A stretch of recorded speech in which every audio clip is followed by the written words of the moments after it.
क्या जानते हैं और क्या नहीं जानते, इसीलिए स्टडी के रूप में इसको एक स्वतंत्र विषय के रूप में रखा गया तथा उसे जियोग्राफी सब्जेक्ट में लाया गया।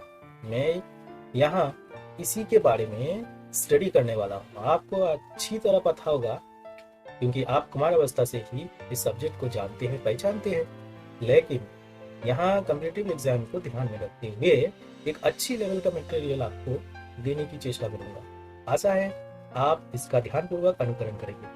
प्रायः एग्जाम में जिस टॉपिक पर क्वेश्चन पूछा जाता है वह इसी स्टैंडर्ड में आता है, इसीलिए हम अभी से एक नया चैप्टर चालू करेंगे जो है पृथ्वी की आंतरिक संरचना। तो साधारण भाषा में बोले तो क्या आप नेचुरल फेनोमेना समझती हैं? मतलब कि जो नेचुरल तरीके से हो, किसी कारण से, जैसे कि तापमान, दबाव, घनत्व, उल्काओं का गिरना, भूकंपीय तरंगों पर आधारित अनेकों प्रमाण, समझे समझे ना, अनेकों प्रमाण एकत्रित करके पृथ्वी की आंतरिक संरचना के संबंध में जानकारी को प्राप्त किया गया और अभी भी इसका प्रयास जारी है एवं वैज्ञानिकों के मतभेद भी इसी संबंध में है। इन्हीं जानकारी को ध्यान में रखते हुए पृथ्वी को 3 भाग में बांटा है, जो है क्रस्ट यानी भूपर्टी, मेंटल यानी आवरण और कोर, ये केंद्रीय भाग को बोलते हैं। ठीक है, अब आप इसके जो स्ट्रक्चर है कोर का, इसके बारे में मैं इस चित्र के द्वारा समझाने की कोशिश करूंगा तथा इनके परतों के बारे में भी विस्तृत जानकारी दूंगा। आगे देखते हैं। देखिए यहाँ स्ट्रक्चर दिखा रहा है, ये स्ट्रक्चर है ना, यहाँ देखिए क्रस्ट है, सबसे ऊपर वाला हिस्सा है, यहाँ पे क्रस्ट है, यहाँ से क्रस्ट खत्म हो जाता है, फिर यहाँ ये जो है ये मेंटल का एरिया है, समझे। मेंटल का एरिया बहुत ज्यादा है, ये जो कोर का जो ये कर दिया है, लेकिन ये मेंटल बहुत ज्यादा है। ये करीब देखिए यहाँ 2900 किलोमीटर तक का मेंटल था। ठीक है, कोर जो है 8 से 40 किलोमीटर तक फैला हुआ है नीचे। ठीक है, और 2900 किलोमीटर जो है यहाँ से कोर के पास सीधे 2900 किलोमीटर तक, उसके बाद 2200 किलोमीटर तक ये है, क्या कहता है, आउटर कोर है आपका, और 1300 किलोमीटर मेन इसका जो है क्या कहता है, डेंसिटी बोलो, सॉरी डायमीटर बोलो। ठीक है, अब एक और चित्र पर ध्यान देंगे, इसको देखिए, क्योंकि अलग अलग बुक्स जो है अलग अलग टाइप से समझाता है और हमने अनेकों बुक से कुछ कुछ चित्र को ध्यानपूर्वक समझने के लिए लिया है। ठीक है, इस चित्र पर भी थोड़ा नजर डालिए, ध्यानपूर्वक देख लीजिए।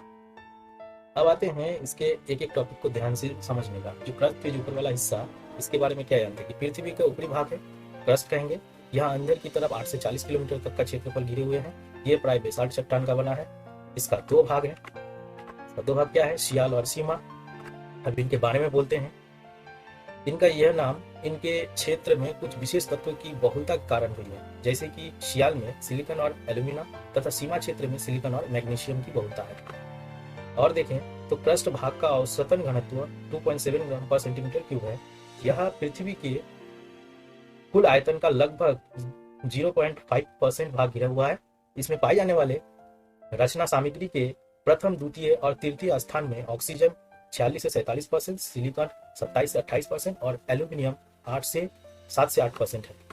ठीक है, अब आते हैं मेंटल में। मेंटल आवरण जो है, इसको क्रस्ट के नीचे वाला हिस्सा जो 2900 किलोमीटर थे, जो चित्र में हमने बताया है, ये बेसाल्ट पत्थरों के समूह की चट्टानों से बना है। इस क्षेत्र में बहुत से एलिमेंट पाया जाता है, इसीलिए इसको मेंटल कहेंगे। ठीक है, इस हिस्से में मैग्मा चैम्बर पाया जाता है। इसका औसतन घनत्व 3.5 यानी 3.5 ग्राम पर सेंटीमीटर क्यूब से 5.5 यानी 5.5 ग्राम पर सेंटीमीटर क्यूब है। यह पृथ्वी के कुल आयतन का 83% भाग घिरे हुए हैं। समझ में आया? तथा यह बहुत से एलिमेंट इसमें पाया जाता है, जो कि मैंने पहले बोल दिया है। अब आते हैं कोर भाग, मध्य भाग। तो कोर जो है पृथ्वी के केंद्रीय भाग संभवतः द्रव तथा प्लास्टिक अवस्था में है। ठीक है, इसका ऐसा किस प्रकार से जानकारी मिला हमें, इसके लिए जानकारी आपको पीछे आगे मिल जाएगा, क्योंकि इतना नीचे अभी तक कोई गया नहीं, इसीलिए इसका अनुभव भूकंपीय तरंगों से लगाया गया। क्योंकि हाँ, भूकंपीय तरंगों से लगाया गया, क्योंकि वहां तक तो आप जा नहीं सकते। अब यहाँ देखिए, इसमें निकेल और फेरस का जो है बहुलता मिलता है। ठीक है, इसका औसतन घनत्व 13 ग्राम पर सेंटीमीटर क्यूब है या पृथ्वी का कुल आयतन का 16% भाग घेरे हुए हैं। ठीक है, अब देखते हैं ये डिसकंटिन्यूटी जो परत होता है ना, तो परत परत के बीच में हम लोग कैसे कहेंगे कि यहाँ के बाद इसको मेंटल कहेंगे या इसको कोर कहेंगे। तो एक परत का जो डेंसिटी होता है उस आधार पर जो है ना डिसकंटिन्यूटी को मापा जाता है। तो परतों में अंतर के आधार पर महत्वपूर्ण असभ्यता, ये हिंदी में असभ्यता, अंग्रेजी में डिसकंटिन्यूटी बोला जाता है। ठीक है, ये देखिए ये जो पृथ्वी का जो अर्ध भाग है इसमें जो कटा हुआ है, कहीं पे काला देख रहे हैं, कहीं पे ज्यादा लाल, कहीं पे पूरा भूरा, तो ये होता है क्या कि इसमें घनत्व के कारण जो हो रहा है इसका एक नाम दिया गया है। तो इनका जो नाम है इसको आगे पढ़ेंगे हम लोग। सबसे पहले कोनराड असभ्यता, ये ऊपरी क्रस्ट और निचले क्रस्ट के बीच की सीमा क्षेत्र को कहते हैं। ठीक है, मोह या मोहविसिक असभ्यता, ये क्रस्ट और मेंटल के बीच की सीमा क्षेत्र को मोहविसिक असभ्यता कहते हैं। अच्छा, रैपिड असभ्यता, ऊपरी मेंटल और निचले मेंटल के बीच के सीमा क्षेत्र को रैपिड असभ्यता कहते हैं। ठीक, गुटेनबर्ग विसार्ड असभ्यता या गुटेनबर्ग असभ्यता, ये क्वेश्चन में डायरेक्ट गुटेनबर्ग लिख देता है। निचले मेंटल और ऊपरी कोर के सीमा क्षेत्र को ही कहते हैं। ठीक है, अब आते हैं लास्ट लेहमैन असभ्यता, बाह्य कोर आंतरिक कोर की सीमा क्षेत्र को लेहमैन असभ्यता कहते हैं। हालांकि और भी डिसकंटिन्यूटी होती है, लेकिन ये मेन है ये 5 जो हर एक एग्जाम में पूछा जाता है। आगे देखते हैं। अच्छा, इससे संबंधित कुछ विविध भी है हमारे पास जिसके बारे में आप अभी देख रहे हैं। पृथ्वी का औसतन घनत्व 5.5 ग्राम पर सेंटीमीटर क्यूब है एवं औसतन त्रिज्या लगभग 63,070 किलोमीटर है। पृथ्वी के स्थलीय क्षेत्र पर सबसे नीचा क्षेत्र जॉर्डन में स्थित मृत सागर के आसपास का क्षेत्र है। यह क्षेत्र समुद्र तल से औसतन 400 मीटर नीचे है। सबसे पहले पाइथागोरस ने बताया कि पृथ्वी गोल है और यह आकाश में स्वतंत्र रूप से लटकी हुई है।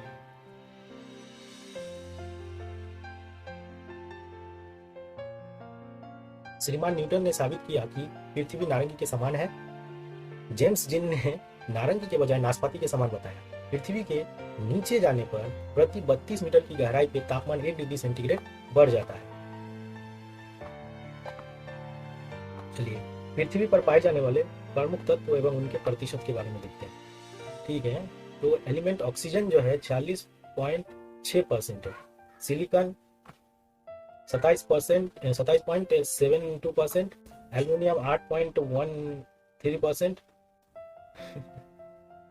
लोहा 5%, कैल्शियम 3.6%, सोडियम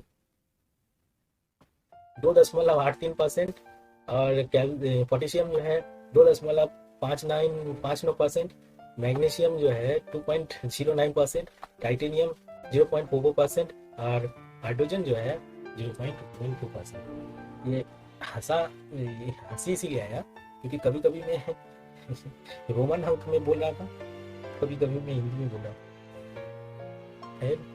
मुझे लिखना है आप लोगों के साथ, इसीलिए इस चर्चा को मैं आगे लेके जाऊंगा। चलिए आगे।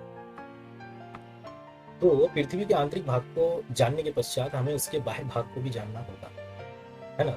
तो बात यह है कि पृथ्वी के बाहरी सतह को मुख्यतः 4 भागों में बांटा है। पहला जो है स्थल मंडल जिसको लिथोस्फीयर बोलते हैं, और दूसरा जल मंडल हाइड्रोस्फीयर, वायुमंडल एटमॉस्फेयर तथा जैव मंडल बायोस्फीयर है। ठीक है, और कमेंट करिए यार, आप लोग कमेंट नहीं करते हैं, कमेंट कीजिए STD विद रूरल टूर पे।